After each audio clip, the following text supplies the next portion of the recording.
If you think cash is the safe play in 2026, you need to look one layer deeper. What feels stable on the screen can still lose ground every year, and that quiet loss is where a lot of wealth slips away. That is the 1% rule. A small drag in buying power, taxes, or missed return does not look like danger, but over time it does real damage. While most people praise liquidity, large investors keep looking for productive assets.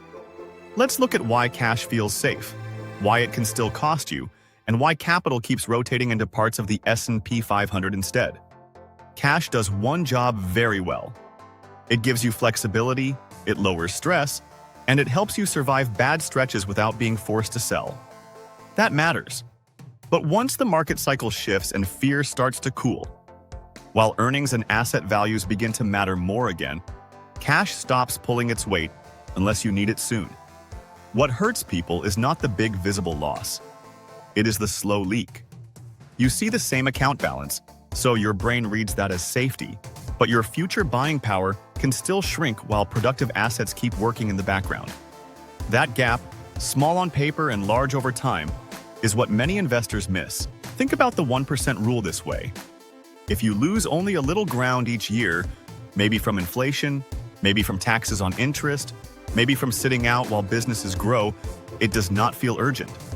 Yet compounding works both ways. A small return gap repeated year after year can carve a deep hole in long-term wealth, and most people do not notice until a full cycle passes. Cash also creates a behavior problem. When money sits on the side, you feel like you are being careful, but waiting often turns into a habit.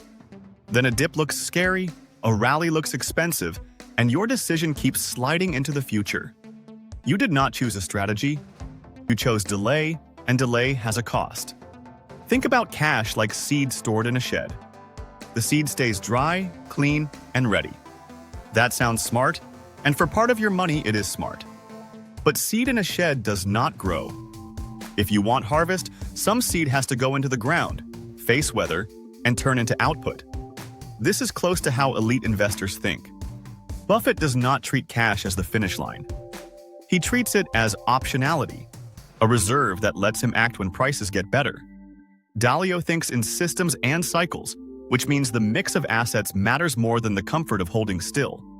Both approaches leave room for cash, but neither one builds long-term wealth around dead money.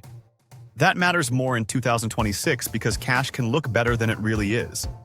A decent yield in a money market fund or savings product gives people a sense that they solve the problem, but yield alone is not a full plan. If prices rise, taxes bite, and businesses keep compounding, then a parking spot is still just a parking spot. Now add sector rotation. Leadership inside the market does not stay broad and simple forever.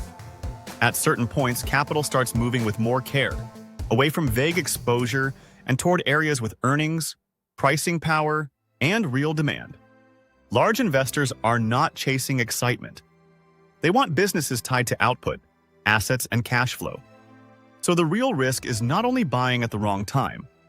The real risk is staying uninvested too long because the calm feeling of cash hides the long cost. Once you stop treating cash as the goal, the next question gets simple. Where does serious money go instead? Once you stop asking cash to grow, the filter changes fast. The question is no longer, where can I hide? The better question is, where can capital still earn, defend, and adapt if the cycle stays uneven? That is why serious money does not spread out at random. It narrows in on sectors with a clear job. Start with energy. Energy businesses sit close to the real economy. They deal in fuel, transport, power, and the physical inputs that keep other businesses running.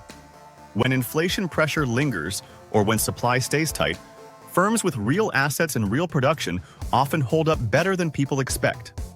You are not buying a story about what may happen years from now. You are buying into current output, current demand, and cash flow tied to things the economy still needs. That appeals to defensive capital for a simple reason.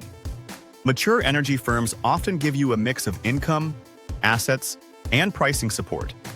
In a market where many investors still want safety but do not want cash drag, that mix starts to matter a lot. The business may not look exciting, but boring cash flow can beat idle money. Now, let's pivot to infrastructure.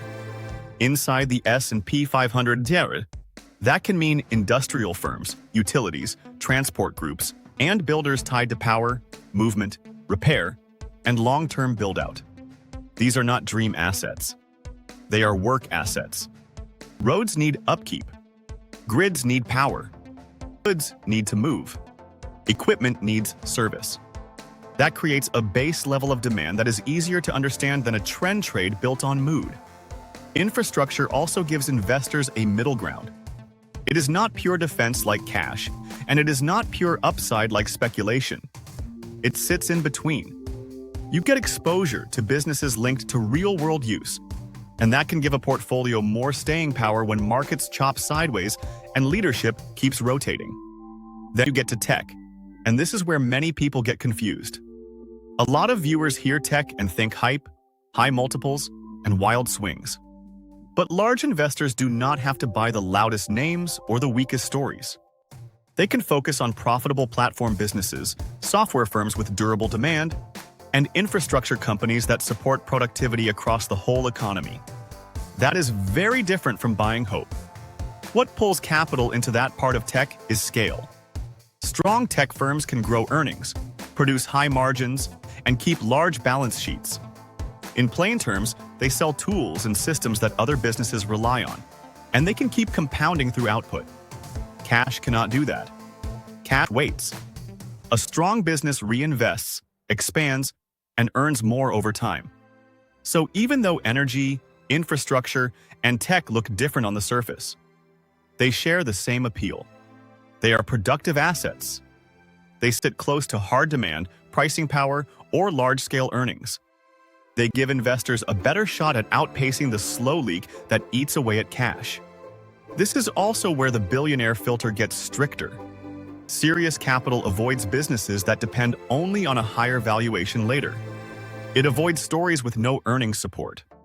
It wants real cash flow to carry the case. If the multiple never expands, the business still needs to work. What this means for you is simple. Keep liquidity for near-term needs, for sleep, and for flexibility. Then treat long-term money differently.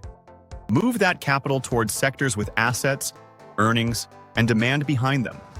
Think in buckets, not all or nothing swings, because the goal is not to guess every turn.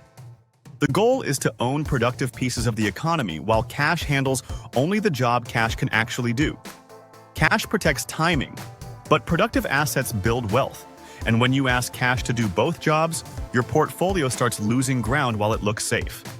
If you want more clear breakdowns like this, subscribe now, and tell me in the comments which sector you trust most going into 2026.